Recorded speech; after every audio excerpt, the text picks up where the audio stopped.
Every month మొదటి తారీఖున పేదల సేవలో అనే కార్యక్రమం కింద మనం అనుసంధానం కావాలి.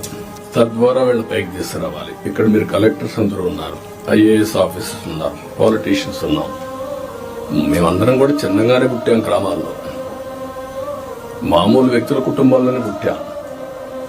మాకు ఒక అవకాశం వచ్చింది, దాన్ని ఉపయోగించుకున్న మనందరం సమాజంలో మనకు ఒక ప్రత్యేకత సాధించుకున్నాం. కానీ మనతో పుట్టినవాడు ఇంకా ఆ ఊర్లోనే కనీసం 100 రూపాయలు 200 రూపాయలు పర్ డే సంపాదించలేని పరిస్థితిలో ఉన్నారు. కానీ ఈ టెక్నాలజీ ఏజ్ లో ఇది పెద్ద కష్టం కాదు. అందుకే ఫస్ట్ స్టెప్ జీరో పావర్టీ. 12 లక్షలు 14 లక్షలు ఉన్నారు, వాళ్ళ మీద ఫోకస్ చేద్దాం. మీ మైండ్ లో కూడా అనునిత్యం ఎక్కడున్నా కూడా పేదవాడిని దృష్టిలో పెట్టుకునే పరిస్థితి రావాలి.